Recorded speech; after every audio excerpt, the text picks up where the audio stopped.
12 राजकुमारियां। एक राजा था जिसकी 12 सुंदर बेटियां थीं। वे एक ही कमरे में 12 बिस्तरों पर सोती थीं और जब वे सोने जाते तो दरवाजे बंद कर दिए जाते थे। हालांकि हर सुबह उनके जूते इतने घिसे हुए पाए जाते थे मानो पूरी रात उन्होंने नाच गाकर समय बिताया हो।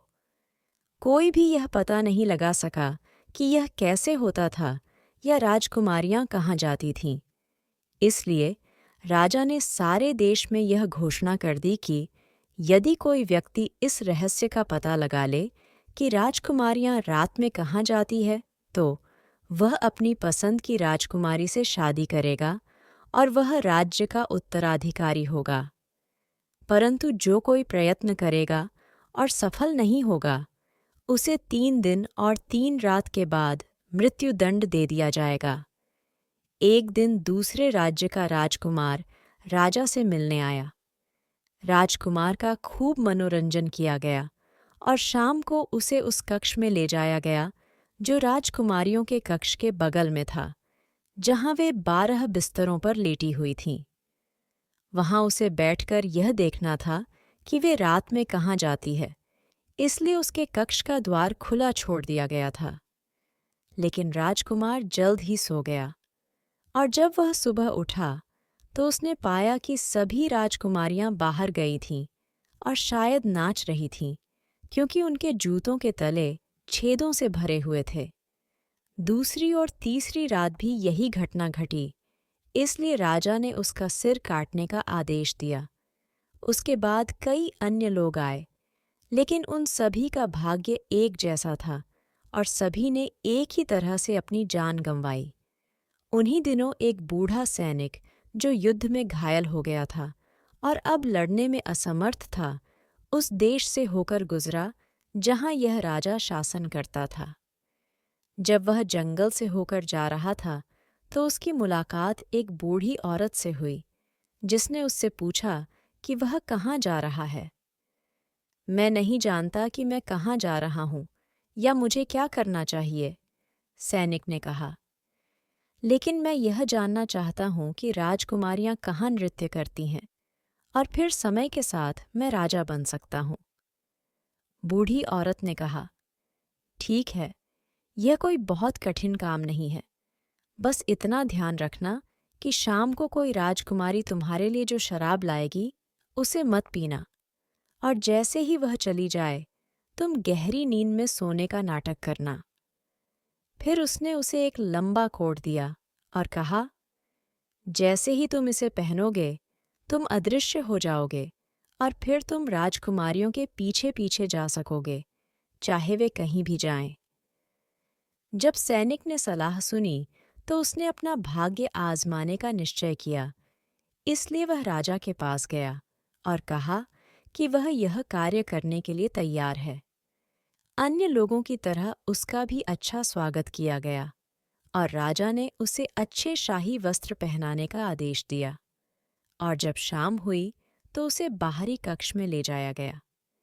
जैसे ही वह लेटने जा रहा था, राजकुमारियों में सबसे बड़ी राजकुमारी उसके लिए शराब का एक प्याला ले आई, लेकिन सैनिक ने चुपके से उसे फेंक दिया, ध्यान रखते हुए कि एक बूंद भी न पिए।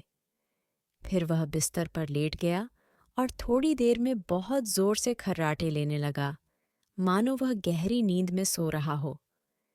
जब 12 राजकुमारियों ने यह सुना तो वे जोर से हंसने लगीं, और सबसे बड़ी ने कहा, इस आदमी ने भी इस तरह अपनी जान गंवाने के बजाय अधिक बुद्धिमानी वाला काम किया होता। फिर वे उठे और अपनी दराजें और बक्से खोले, अपने सभी अच्छे कपड़े निकाले, शीशे के सामने अपने आप को तैयार किया और ऐसे उछलने लगी मानो वे नाचने के लिए उत्सुक हों। लेकिन सबसे छोटी राजकुमारी ने कहा, मुझे नहीं मालूम कि ऐसा क्यों है, लेकिन जब आप इतने खुश होते हो तो मुझे बहुत बेचैनी होती है। मुझे यकीन है कि हमारे साथ कोई अनहोनी होने वाली है। तुम मूर्ख हो, बड़ी राजकुमारी बोली, तुम हमेशा डरते रहती हो। क्या तुम भूल गई हो कि कितने राजकुमारों ने अपना समय बर्बाद किया है? और जहाँ तक इस सैनिक की बात है, यदि मैंने उसे नींद की दवा नहीं भी दी होती तो भी वह अच्छी नींद सोता।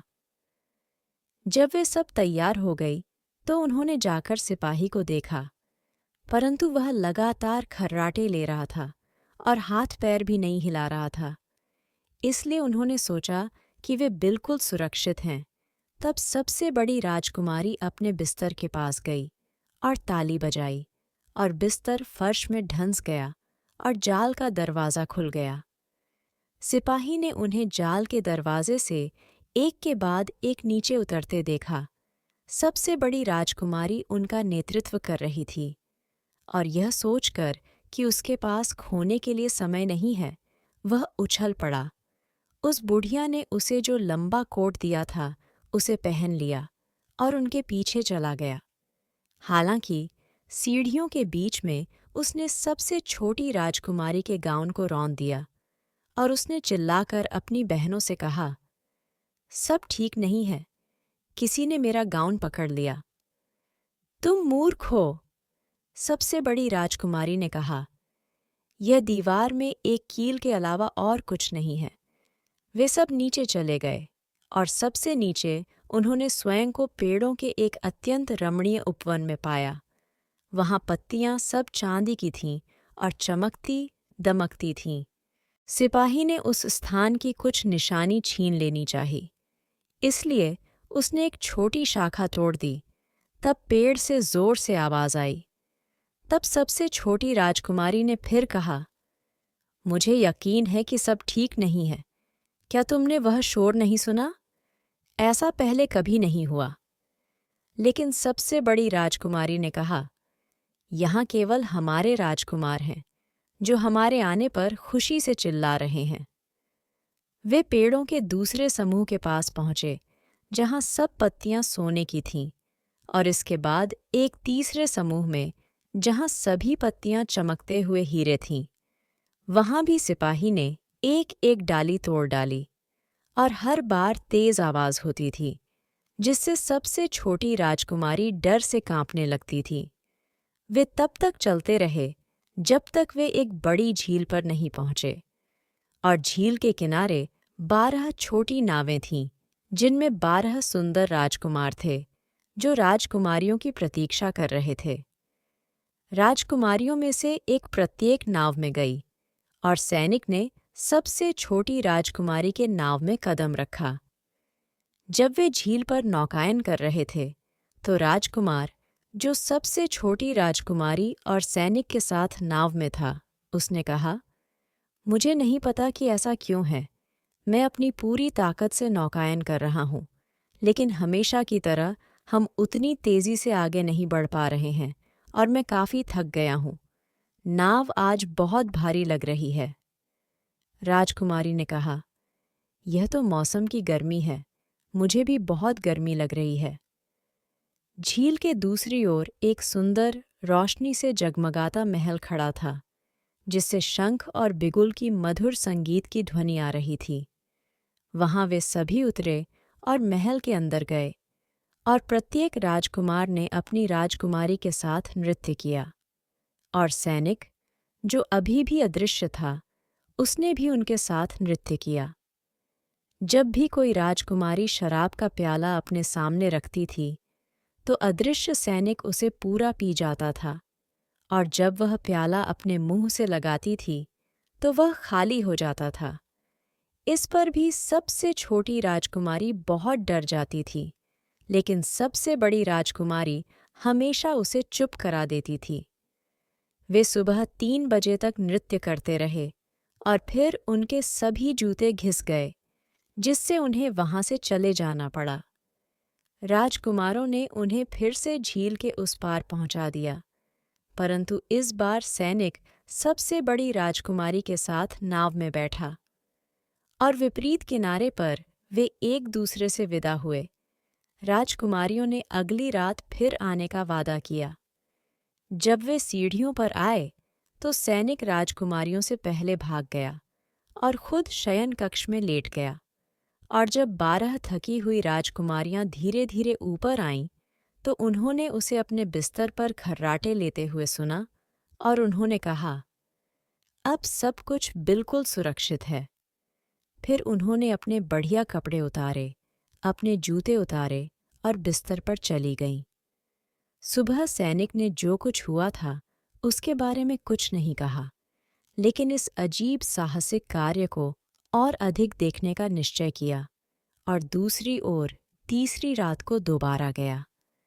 सब कुछ पहले की तरह ही हुआ। राजकुमारियां तब तक नाचती रहीं जब तक उनके जूते घिस नहीं गए और फिर घर लौट गईं।